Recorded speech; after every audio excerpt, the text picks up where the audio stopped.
আসসালামু আলাইকুম। আজকের খবর থেকে আমি বাজিদ বোস্তানি চিফ রিপোর্টার বলছিলাম। রাজশাহী লক্ষ্মীপুর এটাকে বলছে।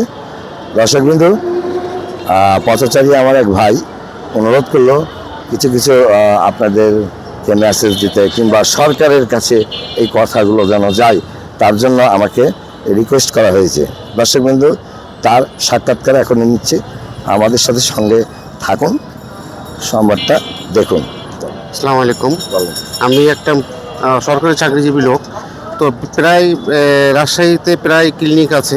তো আমাদের একটাই দুঃখের বিষয় যে রাজশাহীতে ক্লিনিকে থাকার বিষয় থাকার কারণেও যে এমন ব্যক্তি আছে যে গরিব দুঃখী মানুষ, তারা এসে 200 টাকা ভিজিট তো দেখতে মানে 1000 টাকা ভিজিট নিয়ে বসে থাকেন ডাক্তাররা আবার মেডিকেলও চাকরি করেন, তারা 1 লক্ষ টাকা নিয়ে তারা বেতন পায়, তারপরেও তারা হয় না।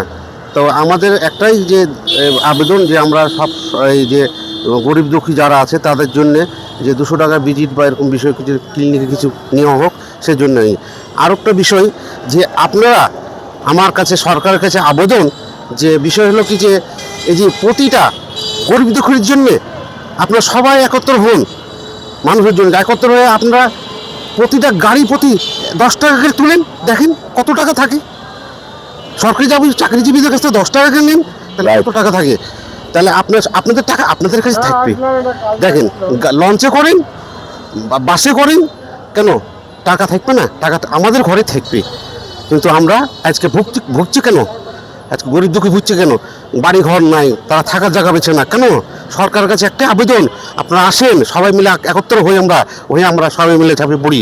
দেখেন মানুষ সবাই অবশ্যই দেশে থাকবে, সবাই উন্নতির দিকে যাবে, অবশ্যই যাবে। বড় ভাই, আপনাকে একটা প্রশ্ন করছি। বিগত আপনার 15 বছর ধরে যে নেত্রী ছিল, প্রধানমন্ত্রী যেটা ছিল, 15 বছর যেটা পারেনি, আমি কোনো পলিটিক্যাল ব্যাপারে আমি জড়িত না, আমি একটা মানবিক বিবেচনা করে এবং মানুষের সাক্ষাৎকার নিয়েও দেখেছি, এবং প্রত্যেকটা মন্ত্রণালয় থেকে শুরু করে ছোটোখাটো যেগুলো অফিস আদালত আছে সরকারি 9টার মধ্যে করবে, এইটা বাংলাদেশে প্রথম হয়েছে, এটা আপনাকে স্বীকার করতে হবে। 2 নম্বর কথা হচ্ছে সরকার নতুন, তার বিপক্ষ লোক আছে, তারা প্রথমে ঢিল মেরেছে তেলে, কারণ তেলে যদি ঢিল মারে তাহলে সব কিছু ঊর্ধ্বমুখী দাম হবে, তাদের ব্রেন আইকিউ দেখেন। আর একটা বিষয় আপনাকে আমি বলি, বড় বড় অফিসাররা ওনাদেরকে ট্রান্সফার থেকে শুরু করে অব্যাহতি পর্যন্ত দিয়েছে, কিন্তু যারা আওয়ামী লীগের কুত্তা, আওয়ামী লীগের যারা অমানসিক যারা লোক, তারা ছোট পর্যায়ে তৃণমূল পর্যায়ে দ্বিতীয় অফিসার পর্যায়ে তারা তো আর যায়নি, এই দেশেই আছে, চাকরিতে বহল আছে, যার কারণে এই সংকটটা তৈরি হচ্ছে। এছাড়া আমার জ্ঞানে বলে 17 কোটি মানুষ 1 মাসে কিভাবে 28 কোটি হয়ে গেল। হ্যাঁ, ঠিক আছে, রাইট। কিন্তু আপনি পূর্বপুরুষের কথা ধরে দেখেন, আর শাহজাহান বাদশাহ, আওরঙ্গজেব, তারা কি ছিল? এই দেশে স্বাধীন তারাও করেছে, কিন্তু তারা স্বাধীন করার পর গৃহবন্দী করেছিল শাহজাহান বাদশাহকে। গৃহবন্দী করার পর সে শাহজাহান বাদশাহ নিজের মমতাজের নাম করে সে আগ্রা তাজমহল বানানো, কিন্তু কি কারণে করেছে?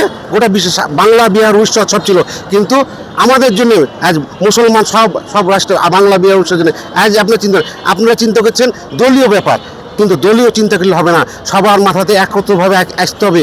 আসার পরে আপনার চিন্তা করতে হবে যে আজকে আমাদের কাছ থেকে 1000 টাকা ভিজিট নিচ্ছে ডাক্তার 1 লক্ষ টাকা বেতন পাচ্ছে, তারা কেন গরিব মানুষ এসে ঘুরে যাচ্ছে দুয়ারের কাছ থেকে, তারা সুযোগ পেয়েছে না? কিন্তু সবাই একত্র হতে হবে। আজ ইরাক দেখেন কি অবস্থা, ইরাক ইরানের মানুষকে ছিঁড়ে ফেলে দিচ্ছে মানুষ। আপনাদের ভিতর জ্ঞান নাই, আপনাদের ভিতর আসছে না, আপনার ভাই আপনার বোন ওরা কানতে হবে আপনাদেরকে একদিন। ইরান কি অবস্থা দাঁড়াচ্ছে, ইরাক কি অবস্থা হলো, আপনি মনে করেন আপনারা চিন্তা করেন ওই দেশে আপনাদেরকে চলতে হবে, ফিরতে হবে আমাদেরকে টাকা দিয়ে। কীভাবে চলছেন আপনারা আমাদেরকে কিন্তু তাকে দেখেন তাদের কি অবস্থা, ভাই বোন আমাদেরই, কিন্তু আপনারা চিন্তা করছেন দলীয় ব্যাপার, দলীয় না, সবাইকে একত্রভাবে কাজ করতে হবে, এটা আমাদের অধিকার। স্যার, আমি একটা কথা বলি, আমি দলীয় ব্যাপারে বলিনি, আমি বলেছি নতুন সরকার তার শপথ নেওয়া 35 দিন থেকে 36 দিন হয়েছে।